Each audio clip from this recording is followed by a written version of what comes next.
Welcome, everyone. We appreciate you coming, getting started here today. It's exciting, right? It's springtime. It's the first Home Buyers Club of 2023, and we have with us Ted George from Huntington National Bank. And Ted and Huntington have been very kind to Mon Valley Initiative over the past few years, and I always look forward to having Ted come in and share some of his expertise about how he helps homeowners, first time, second time home buyers in their process. So Ted, welcome. We appreciate you helping us this evening.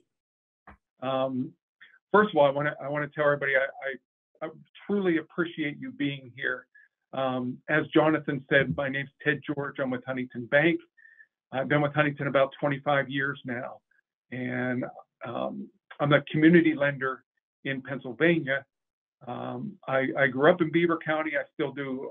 I live in Lawrence County now, but I do primarily mortgages for first-time home buyers, low to moderate income buyers, and low to moderate areas where they're purchasing. So I help coach them, get them ready to purchase, and get them into homes. And with that being said, sometimes it doesn't happen overnight. But I will tell you, people on the call right now, you guys have taken the first step, because generally, if you don't take that first step, it's never going to happen. So I truly do thank you for taking time out of your schedule to join us this evening, and hopefully I can give you some good information. And you guys can always, Jonathan has my cell phone number. You can always feel free to call or text me with any questions you have. And I'll certainly be happy to help you out however I can. So am I loud enough? Yeah. Okay, good. Good. So we have a presentation that, we use at Huntington when people are looking at buying a home, and it breaks it down into several different sections as far as buying a home. So we're going to go through a couple different parts of the presentation. And again, any questions you have, or if you're not understanding what I'm saying and you want me to clarify something, please just throw it in the chat or speak up, and I'll be happy to go over what I can. So let's get her started. All right. I'll let you guys move me along. Yep. There we go. All right. And this first section has to do about why you may want to be a homeowner. And it's funny because this particular presentation is probably about 2 or 3 years old, and naturally it's probably got to be 3 years old because of COVID. So things have changed a lot over the last 3 years, as I'm sure you're well aware of, and especially one of the major reasons people want to be a homeowner is with rents. Rents are crazy. And honestly, I talk to people every single day that are just paying. I mean, rents seem to be, somewhere $750, $1,400. If you're in the $500 range, you're really lucky. If you're in a $300 range, you're extremely blessed. So again, there's several reasons on the screen there why you may want to be a homeowner, and it says housing has become more affordable. And you might be saying, well, wait a second, interest rates are up, so how could it be more affordable?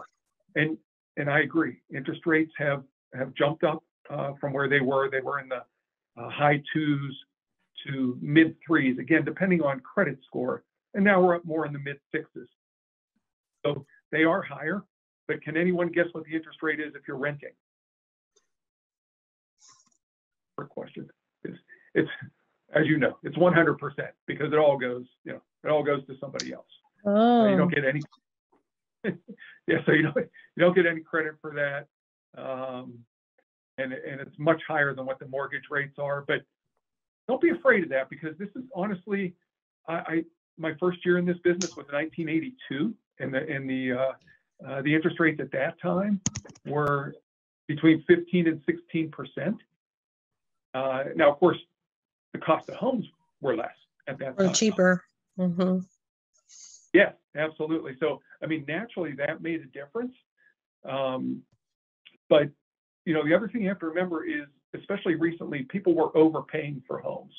You know, somebody was asking $100,000 for a house. People were coming in at 120 to try to get the house. And that has sort of fallen back a little bit. So actually a good bit. We don't see as much of that anywhere near that we used to. So keep that in mind, because, you know, even though rates are up and that causes your payment to go up a little bit, if the cost of homes have fallen back and people are not overbidding, that'll help offset that, you know, that little bit higher rate. And on a lot of programs, when it comes time to refinance, when rates drop, because they will eventually, a lot of programs, these banks are putting together great programs. Huntington, for one, you know, if you're refinancing an FHA loan, a VA loan, if you're a low to moderate income borrower, or purchasing or refinancing in a low to moderate income tract, the total cost of refinancing is $500. That's a pretty darn good deal. You know, so you want to look into those things, because not all lenders do that, but it is something to keep in mind, just because rates are a little bit elevated. And of course, as the slide says, you know, you build ownership interest, and it's a great investment. I don't know that anybody's lost a lot of money on purchasing a home. So keep and you have your own reasons. Even if you can do things yourself, you can do what you want without having to ask somebody. So keep all those things in mind. And we can go to the next.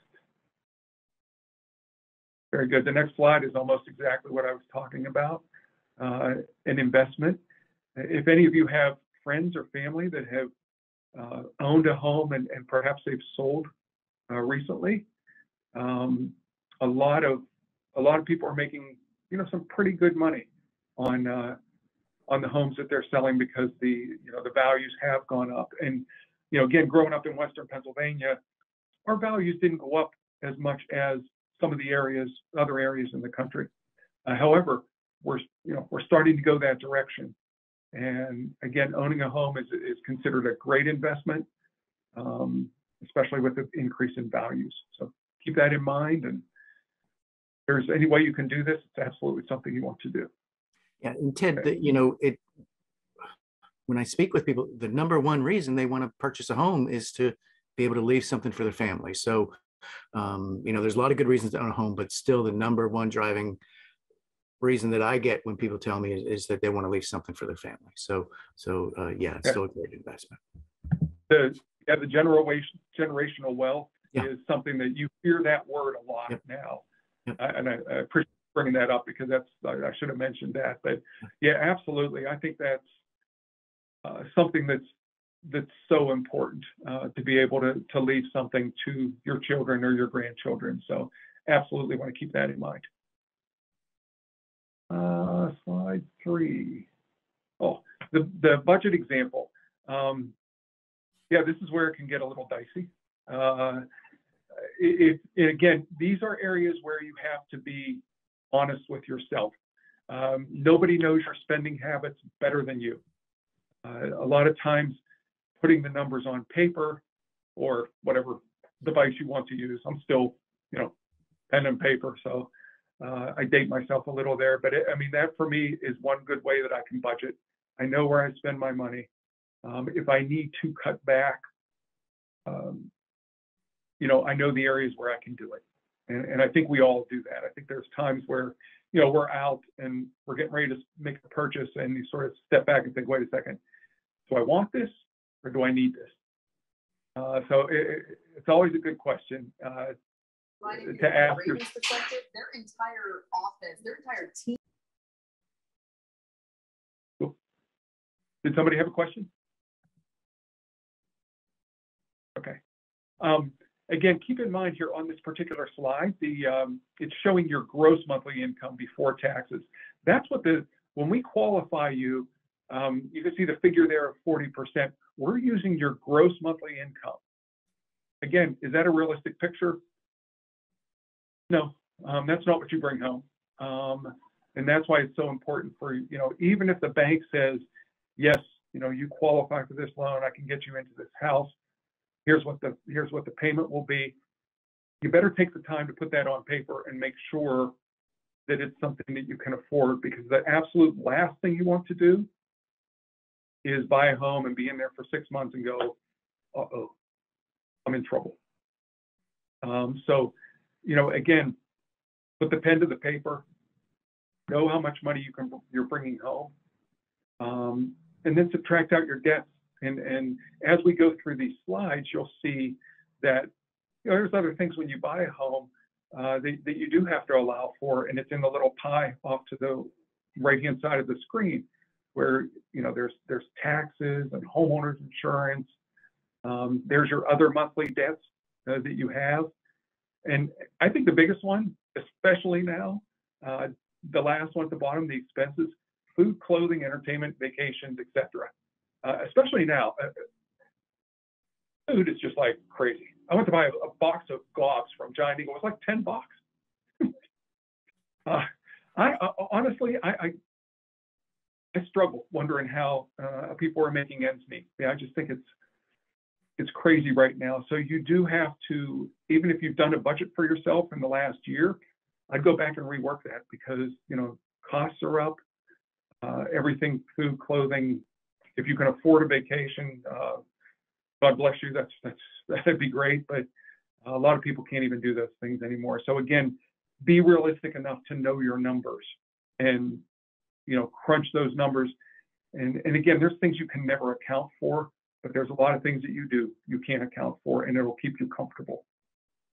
And Ted, for a lot of people on the phone, we've already met. So if they remember, if you're on here watching, that sheet of paper where I looked at income and debt, and we put your credit score and debt, that's a lot of what you see here on this screen. So, but those things change, right? That's kind of a snapshot of that period. And now life has gone on for a lot of people here tonight. Maybe income's gone up, maybe debt's come down. We can always revisit those and look at those. So. Absolutely. I think it's especially, with online banking now, I think the nicest part of that, and I know we have a pretty good program at Huntington where, at the end of the year, I can break it down. These are my gas bills. These are my electric bills. I can average all that stuff out and sort of see where it's gone. And naturally, that stuff has gone up like everything else, over the last year. So I know it's about that time of year. I'm getting ready to do my taxes next Friday. So I'm going to be looking at budget, and yeah, very important that you do that at least once or twice a year. So our next slide is out-of-pocket expenses. And again, I always encourage everybody, if you're looking at purchasing a home, try to talk to at least 3 different lenders. There's a lot of really good programs out there. A lot of the banks have great programs out there right now. Some of the brokers even have some good programs, but you'll probably see some of the better ones at banks, because CRA lending, community reinvestment lending, is very important to the banks. They have to put together attractive programs to help people get into homes. And I think, if I remember right, the URA announced a new program in Pittsburgh. I think it's up to $90,000 to help with, with purchase and down payment and things of that nature. I mean, there are some really, really great programs. You do have to qualify, but some banks participate in them, some don't.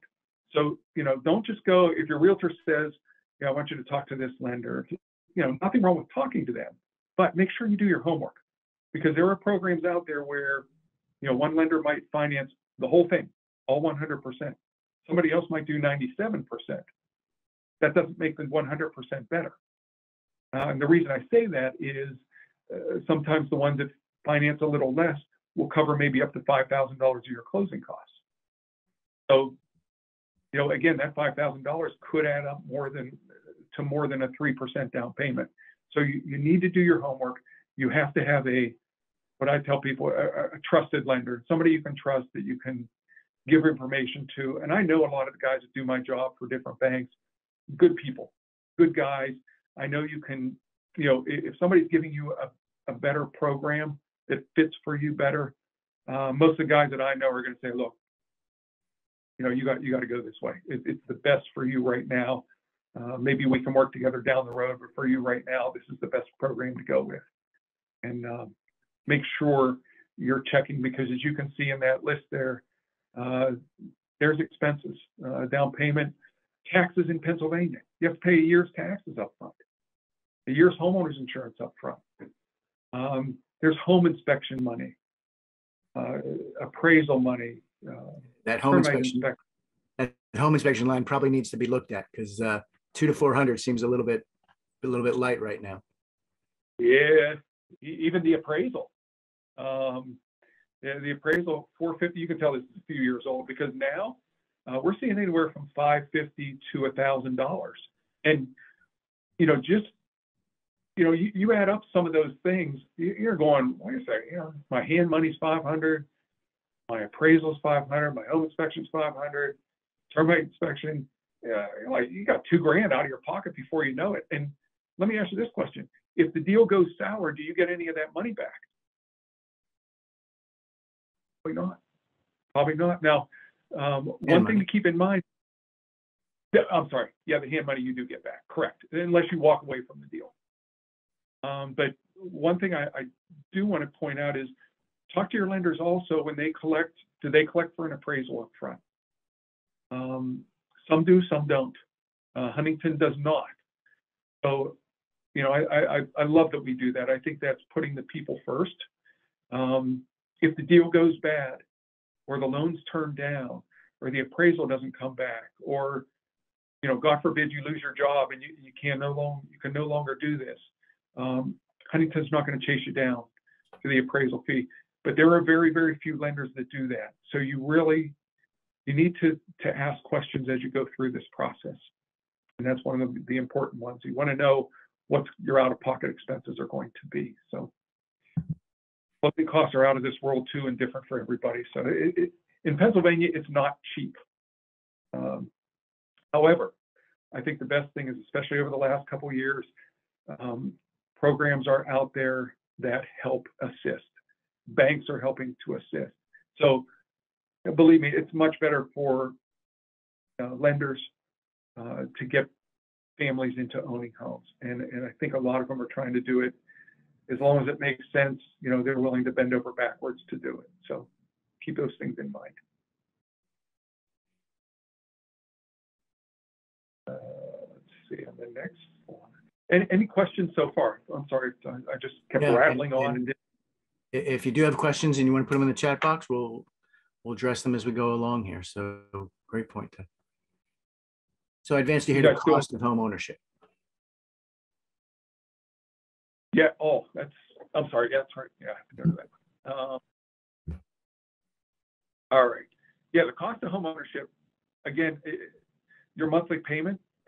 Sometimes there's 3, 4, and sometimes 5 different components that go into that. Sometimes more. As it's broken down there, you have your principal and interest payment. You have your taxes and your homeowner's insurance. Sometimes the second item in there is private mortgage insurance. If you're looking at purchasing a condo or a place where there's common grounds, they call it a PUD. There's condo or maintenance fees, homeowners association fees, utilities, lawn and property maintenance. You don't have to do those things, but sometimes they're required depending on where you're buying, and home repairs. It's so funny. I had a window go bad in my kitchen, and so I called Anderson Windows, had them come up. They sent the salesman up. Great guy, loved him. One window, the bottom part of the window. And you know what the quote was? $4,100. I'm like, you got to be kidding me.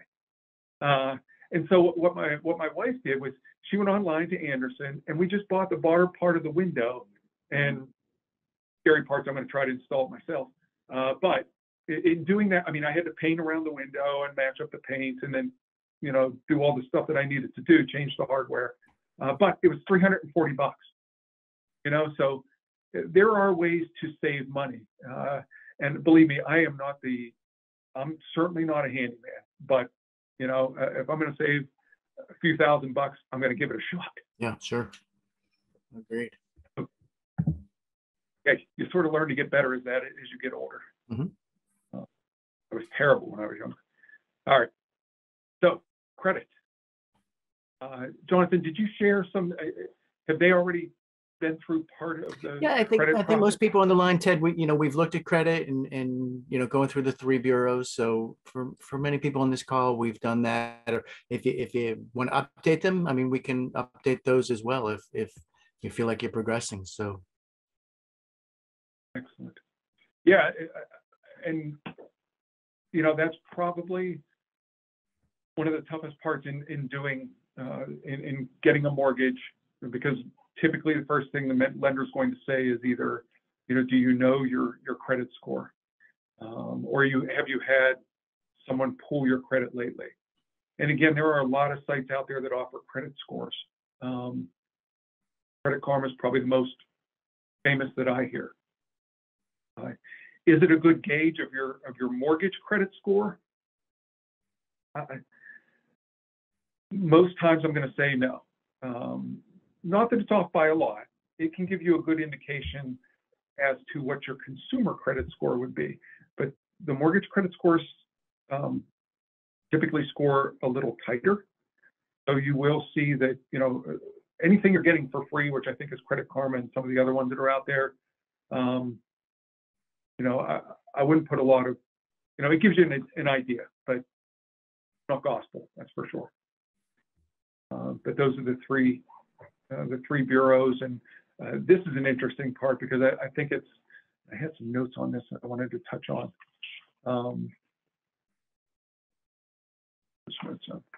And it talks about the, in a credit score. And again, Jonathan, if you've covered this, but I just want to touch on it. I had a couple of things that I thought was, that I thought might help them. well, this again, simply illustrates, worry about these two big things, right? Worry about those two things and everything else pretty much follows in. So, pay on time, keep your credit card balances low. And so just focus in on those two areas, I think takes care of most of what goes into your credit score. It is, yes. And especially, you get into length of credit and amount owed. Those are, and payment history, of course. I mean, that's a given. But the next two items, the length of credit history. So watch, if you're thinking about closing out a credit card, watch what you're doing. Don't just do things to, I'm getting rid of that card because I don't like the rewards or the annual fees too much. Watch what you're doing and don't make rash moves, because sometimes it is worth eliminating a credit card because of an annual fee. And sometimes it's not, because if say you had that credit card for 5 years or 10 years and you're going to get rid of that, you just toss some of your credit out, and that could really hurt you. So you got to be very careful. Even if you use it $5 a month, you put a coffee on it, $20, throw a gallon of gas in. But any of those things, sometimes, watch what you're doing if you're thinking about, eliminating a credit card. Be strategic, right? Close it after you buy the house. Don't do it before. Wait till you buy it. Get the house, get the car you want, and then go ahead and close it after that. Okay. Yeah, because the other thing that ends up happening is say you have 3 credit cards and they amount to $10,000. Say you close one of them out. Say you had a $2,000 balance on those 10,000 on the 10,000 limit. That's 20%. That's not going to hurt you score-wise. But if you close one of those cards out and now your maximum is $6,000 as opposed to 10, now you're looking at you're over 30%, and that is going to hurt your credit score. So again, just watch what you're doing, because you can end up really hurting yourself. Yep. Are we moving okay time-wise, or am I? Yeah, we're doing great. All right. Very good. So let's see. What makes the perfect home? And I love this one because I think it's one that is different for every person.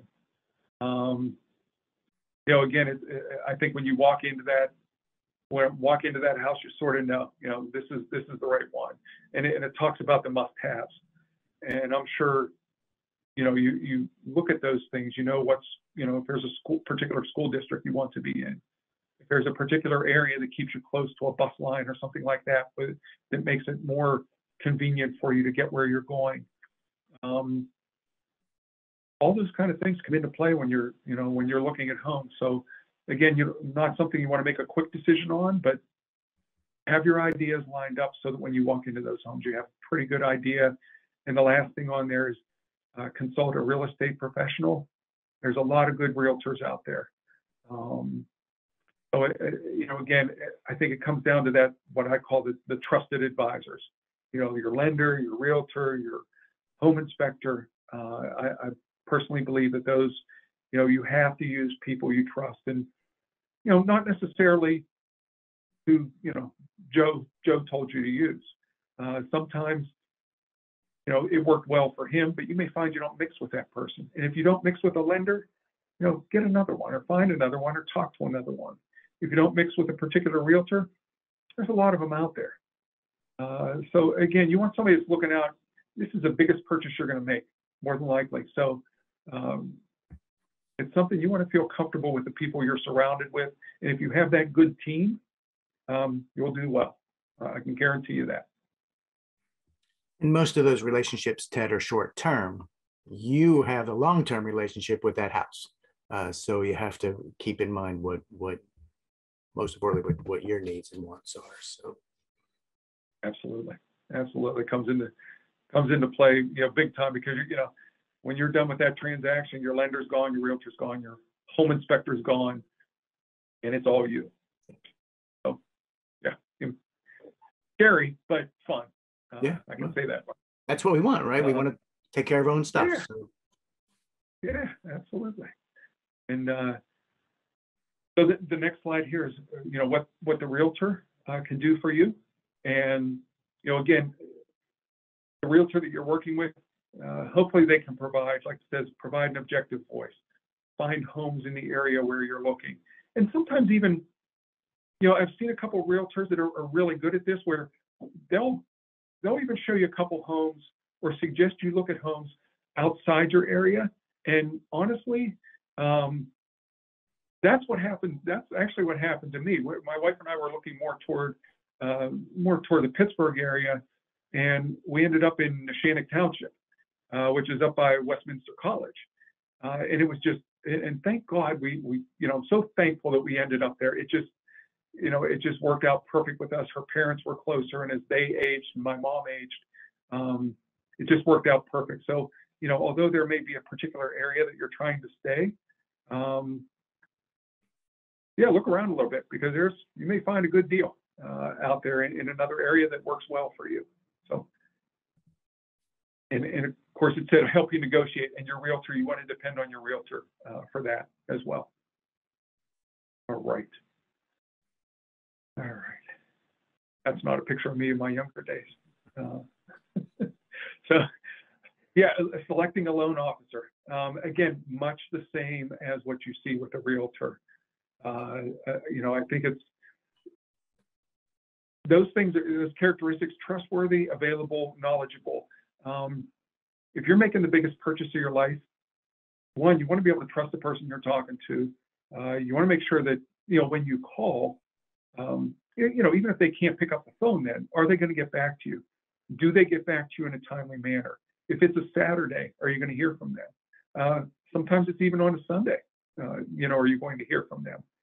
And knowledgeable is so important. And again, this is, I'm over 40 years of doing this, and I'll be the last person to say that I know everything, because I learn every single day something new, because these programs change constantly. The agencies, whether it's FHA, VA, regular conventional loan, a portfolio loan, a renovation loan, these things change almost monthly and sometimes weekly. So again, knowledgeable person, and like I said, talk to 2 or 3 at least lenders, and compare your products. Look at the interest rates, but also compare your loan fees and costs. And is the lender paying any fees or costs?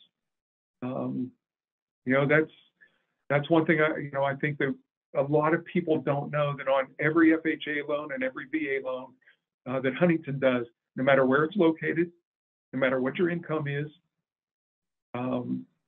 we pay your appraisal, your credit report, the title insurance, all the settlement fees, the reporting fees. It's generally somewhere between $3,000 and $3,500.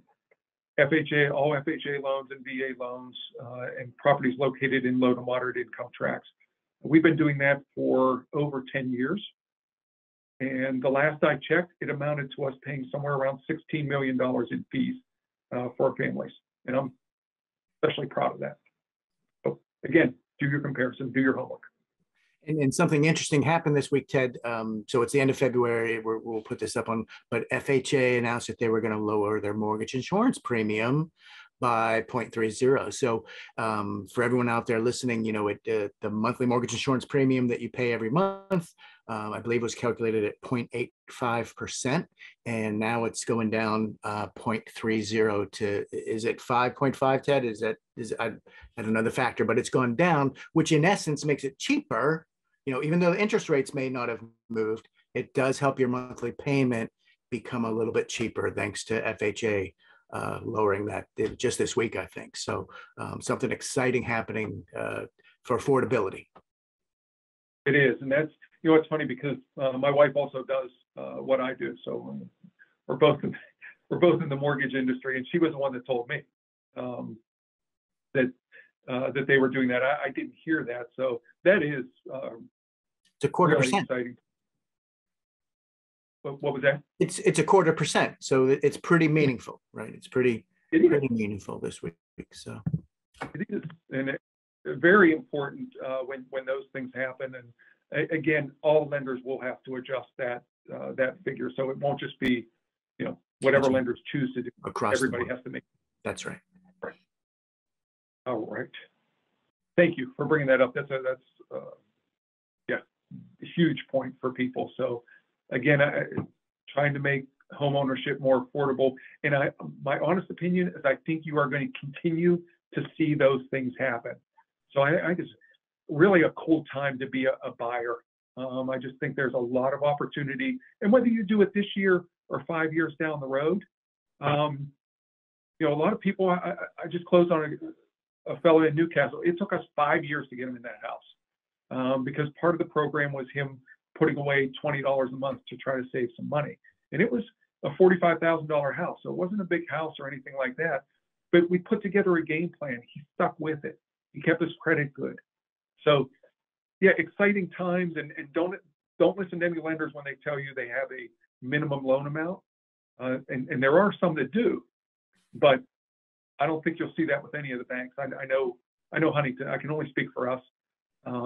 And I know we do not. I've done them as low as $14,000. So, you know, doesn't matter the loan size. All right. Here's a good slide. Considerations. Yeah. How long do you plan on being in the house?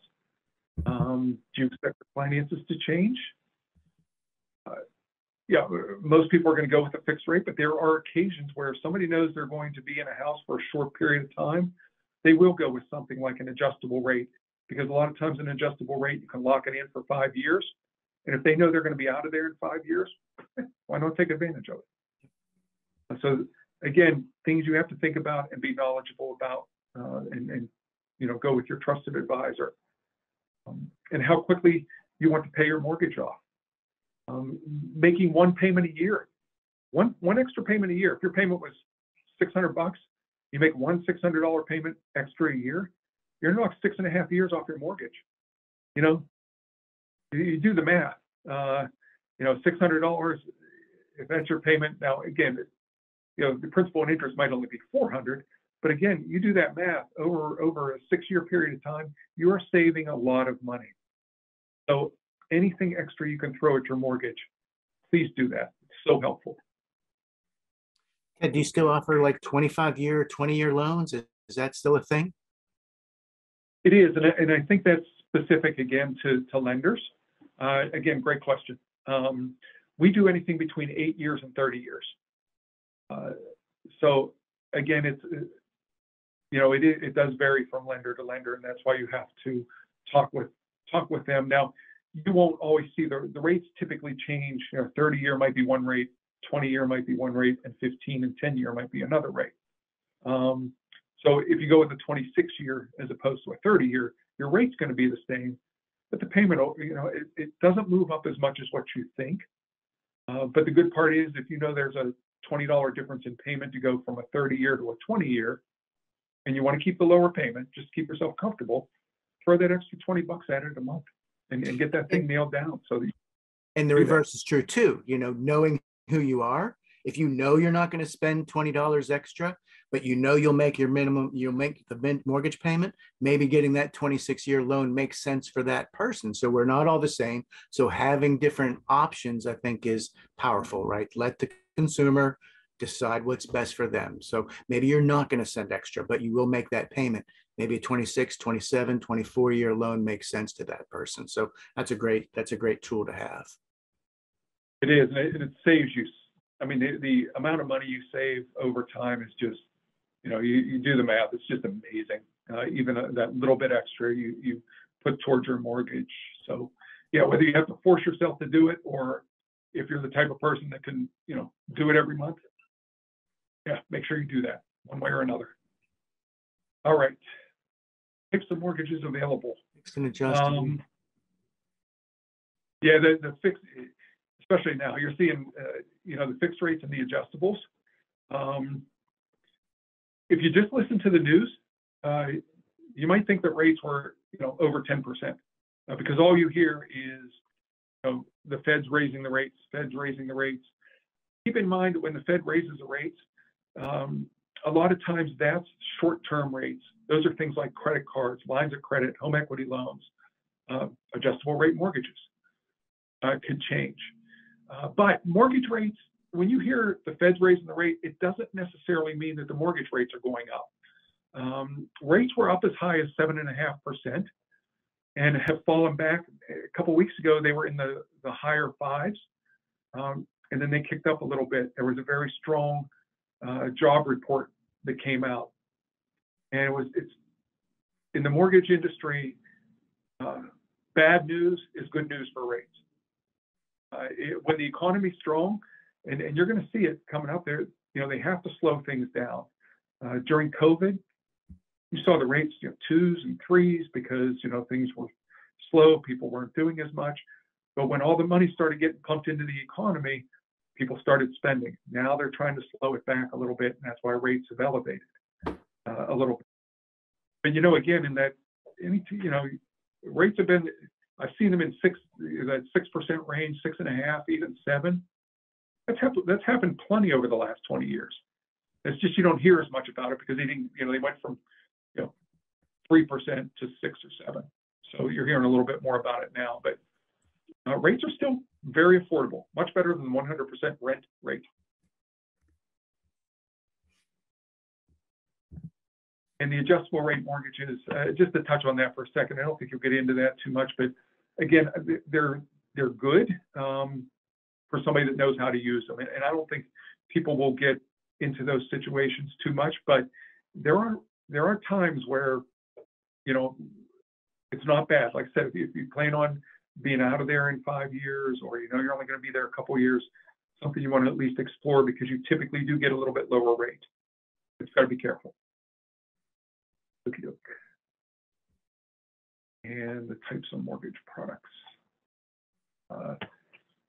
FHA loans, VA loans, like I said earlier, conventional, there's construction, renovation loans, portfolio mortgages.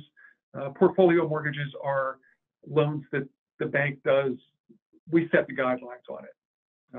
Huntington has, maybe 3 or 4 different programs that we consider portfolio loans, where we hold them within the bank. We set the guidelines on them. And, the idea of most of our portfolio loans that I work with are the idea to try to get people into homes, even if maybe say their credit score is a little bit lower than what some of the agencies like. Most of the agencies you'll see somewhere 620.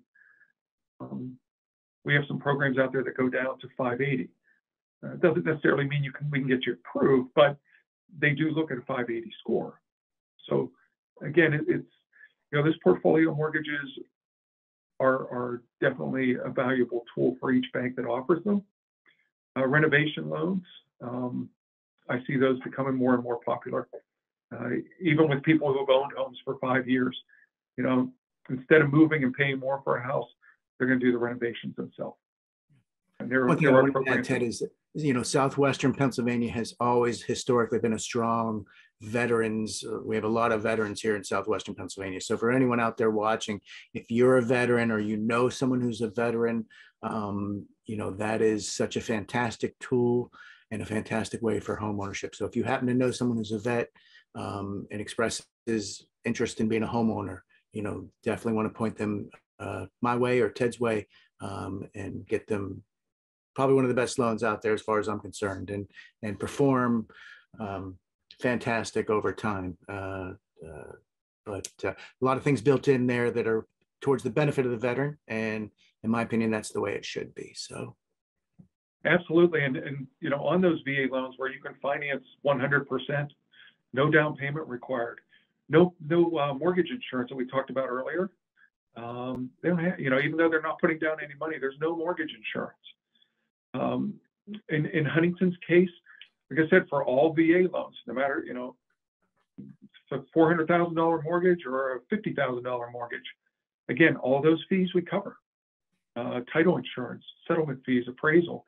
VA loans, many times, if you are a veteran or know somebody that is a veteran, you can get into that house for very little or no money. So again, great, as far as I'm concerned, the best program out there, just because, and it should be, just because there's no mortgage insurance and 100% financing. So keep those all in mind. All right.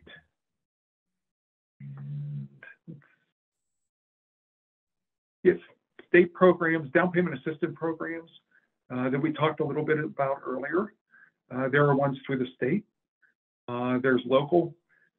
There's a program called Dream Makers Buying Assistance. There's within those state and local programs, there are now of programs. It doesn't mean that every lender participates in all of them. So again, you do have to search it out, because even if you can get some down payment assistance from one lender, doesn't necessarily mean it's the best program.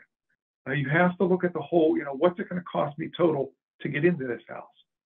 Because some may not have any down payment assistance programs, but if they're paying $5,000 of your closing costs, maybe it's equal or better to what the other one's doing. So again, doing your homework on those. There's a lot of programs out there, especially now. I think there's First Front Door is getting ready to come out with their monies. Catapult, from what I hear, is getting ready to come out with their monies. URA's out there. If you're looking at buying in Penn Hills, there's a ton of programs out there. So just ask and do a little research, and honestly, I'll get you pointed in the right direction.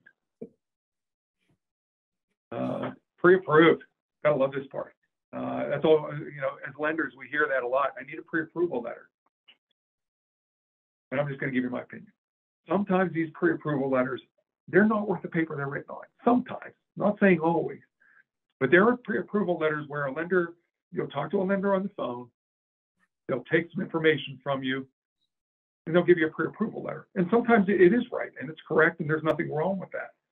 But in my opinion, and doing this for a long time, if you're not collecting pay stubs, W-2s, bank statements, you may still, we may still be able to offer a pre-approval letter, but there's a lot of information within those documents that I just mentioned, those three things, pay stubs, W-2s, and bank statements, that somebody just taking information over the phone is never going to come across. Maybe in your pay stub, there's child support or separate maintenance or something like that that's being taken out. And if the lender didn't ask that question, you might have a pre-approval letter in your hand, and you're going to go out there and put a bid in on a house thinking you have a pre-approval letter, but yet when it comes time to get the loan, they'll say, oh, we didn't realize you had this debt, or you had, child support that you were paying. and that's going to keep you from getting the home. In the meantime, you gave your hand money, you paid your appraisal, you paid your home inspection, maybe your pest inspection. So again, these are things you have to be very, very, very careful of. Make sure that lender is asking for documentation, and don't be afraid to say, look, you know, are you going to collect these kind of documents? You need to do that, you know, to make sure that the pre-approval is accurate.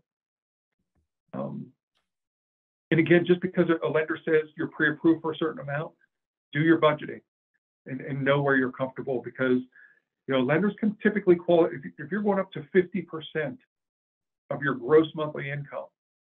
Say it's just you're single, you're 50% of your gross monthly income. That's going to be a tight budget, and lenders can get you approved for that figure. But you better do your homework, because, you know, your gross income and your net income are two totally different things. And if you're using 50% of your gross to cover, you know, those debts, what about the other expenses that come in, your utilities, you know, garbage, water, all those things. So again, watch what you're doing and be careful.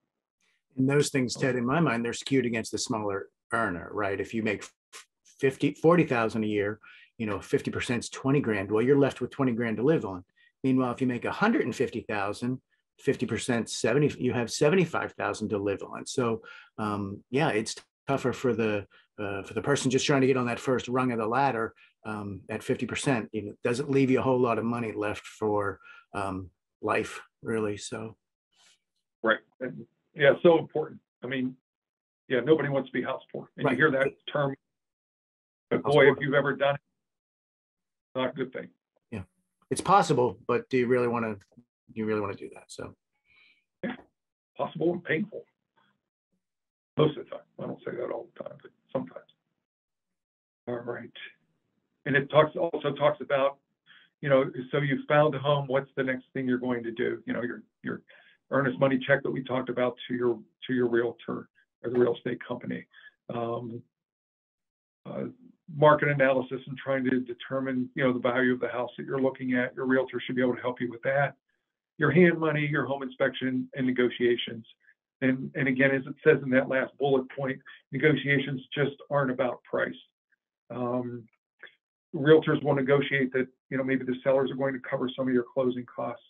There are ways to stack programs, down payment assistance programs, seller concessions, bank concessions, to try to keep your out of pocket money as little as possible.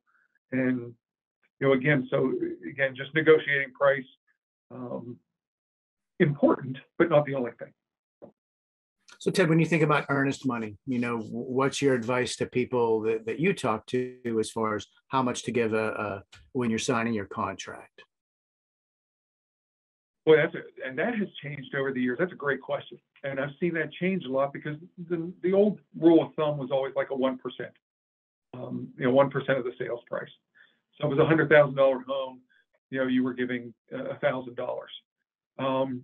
But then, you know, what we saw happen, you know, when all the overbidding was going on, you would see people come in with, you know, instead of $1,000, they would put $5,000 up and say it's not refundable. So again, that negotiation part is very important. But I mean, what the typical rule of thumb used to be 1%, and in my opinion, I think that's a fair figure. I don't. What do you hear from talking to different lenders? Is it similar?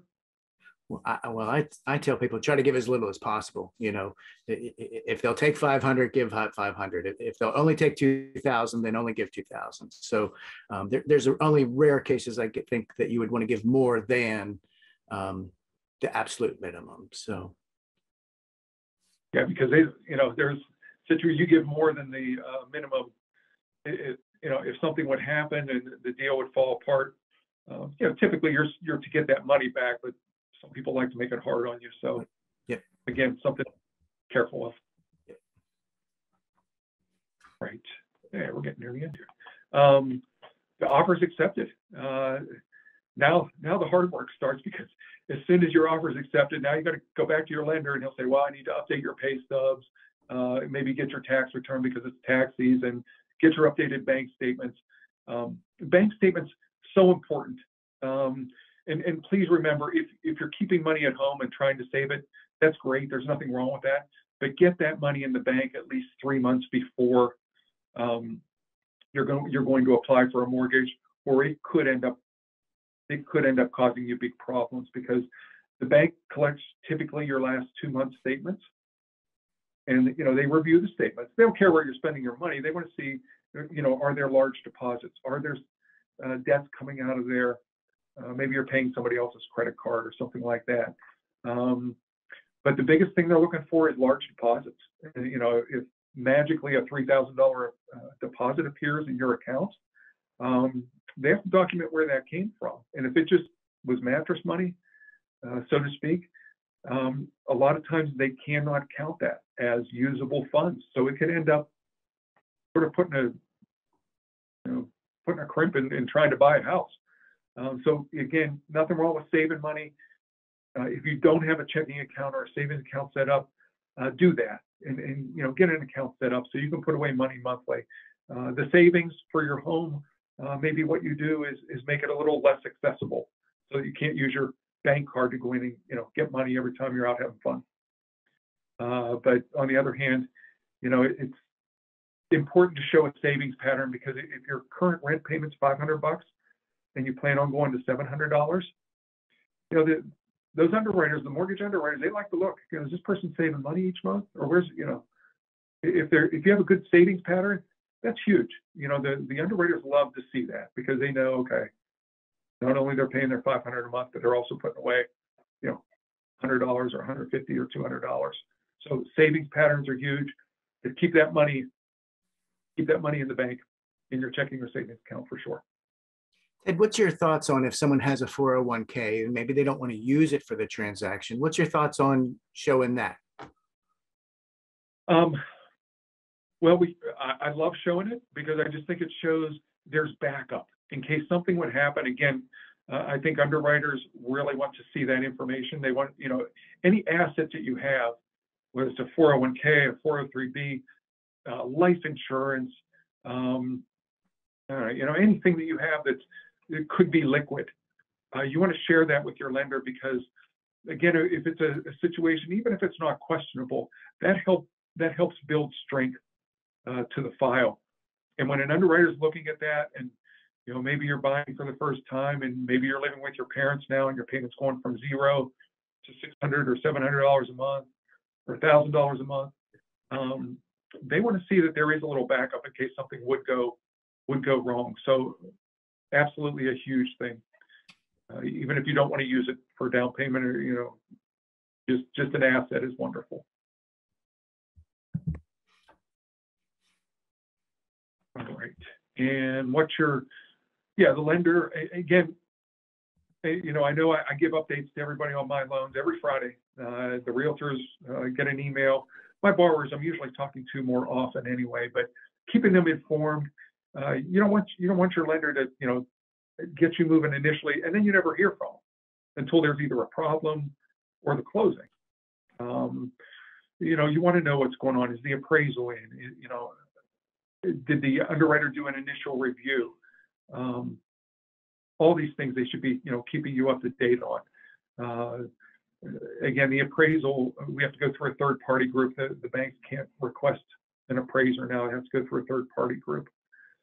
So that's being done. But when the appraisal comes in, we provide that to our borrowers so they can see where it's at. And sometimes there's repairs that have to be done, sometimes not. But the most important thing you can do is when your lender asks for documentation. Maybe it's a copy of your hand money check. If you gave $500 hand money check, they want to see that went through your account, so that we can give you credit for that. So they might need to get an updated bank statement, maybe an updated pay stub. Like right now, W-2s have just come out within the last month. So, we're collecting everybody's 2022 W-2s. These are all things, anything they ask for, and believe me, it's going to happen. There's always something. Your homeowner's insurance, they want to know who your homeowner's insurance agent is. There is always something that's needed. So get it in the lender's hand as quickly as possible so we can stay on target. A lot of these realtors put 30 days closing, and that's honestly, it can be done. but it's pushing it. Usually, 45 days is probably more than norm, but it can get done in 30 days, sometimes less, as long as you're participating on your side and getting things in as quickly as possible. But then I'd also throw out there, Ted, think of it from the buyer's side. Are you going to be able to give your landlord notice, pack up, get ready to move into your home within the next 30 days? That's pretty much that's a chain, that's a big ding in your life, right? That's a lot of stuff happening in a very short period of time. So although you may feel pressure to do a 30-day close, you also have to think of the bigger pictures that, we want you to be happy and sane, during that period. 30 days to give notice and pack up your stuff and get ready to go. That's tough, I think. I think that's, why are we asking for 30 days? Who's trying to get the 30 days? Is it for my benefit, or is it for the seller's benefit, or is it for the, whose benefit is this for? So 30 days is pretty tough in my mind. It is, and it's, and it's a shame, because I wish there were more rules for the realtors out there on that, because a lot of times somebody puts, if you write up an offer and they put you can close in 30 days, you'll get the deal before the person says 45 days. And that's not right, because a lot of times, those, no matter who the lender is, a lot of times they can't get it done in 30 days. So it ends up going 45 anyway. Right. But they use that as leverage. And I don't like it. I think it's, it is tough, especially if you're renting and trying to get a place cleared out. You end up paying another month rent, even when you're in your house, just so you can get the place cleaned out. Yep, I agree. So, and your closing, the best part. Again, yeah, your lender will call you. I know before closing, usually we get the closing disclosure like 2 or 3 days before closing. That allows us to go over it with you. Here's what your payment is. And I always go over, this is what I told you in the beginning. These are where the final numbers are. And honestly, those numbers should come in very, very close to what that lender said. Sometimes there's things that throw it off.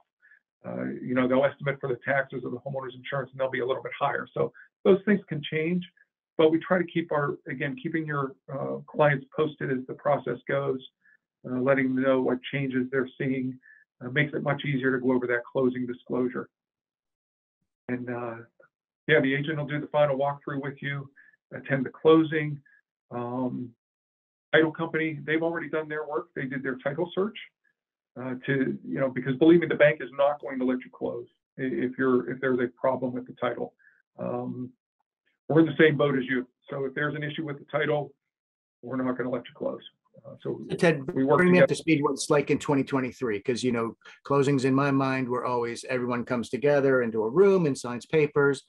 I think through COVID that largely stopped. Where are we now in the spring of 2023? What does that look like typically on an average kind of loan closing? It's interesting because generally now the seller comes in at one time.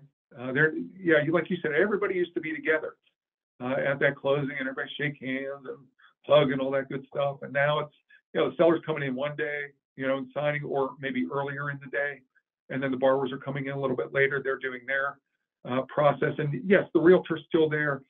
As far as the lender, honestly, I try to get to as many as I can, but I go over all the numbers beforehand. And generally with my clients, I have a pretty good relationship. And if I can get there, I absolutely get there. I think it's important just to see the joy on their face. Yeah. For me, that's the best part. So yeah, if I can get there, absolutely, I want to be there for the closing. And then the signing agent, and that's sometimes it's a notary, sometimes it's an attorney. But the good part that the person buying the home should know is all the homework has been done. The title's been done, the appraisal's been done. If there's anything that's wrong, believe me, they're not going to let you close. Everybody sort of has your back, so you're in a good spot. You closed. There you go. Hey, excellent, outstanding, exciting. So it's been a great hour, and as always, Ted, I'm grateful for you helping us learn more and more. And I think that's what we want for everybody, right? Learn as much as possible about the process, hear it from a bunch of different people, get a lot of different points of view, and then figure out what you would like to do and on your journey to home. No, so. And Jonathan, I thank you. And again, a lot of the people on the call probably don't know that we've known each other for a while. We actually used to work together years ago. So I know, you know, again, I'm very blessed to be on this call with you guys and share some information. And I know if you're working with Jonathan, you got the best. You know, he's going to take care of you. He's knowledgeable. He knows his stuff. He used to do my job. So, you know, he knows his stuff. And it's not always an easy process, but I'm so excited to you know, look forward to working together with any of you. Even if you just have questions, reach out and call. I think my phone number is on the Yep, sure is. presentation. Right. Yeah, good. So yeah, any questions, always feel free to call or text. Again, I appreciate all your time, taking time out of the day, and hopefully we'll see you all owning homes very, very soon.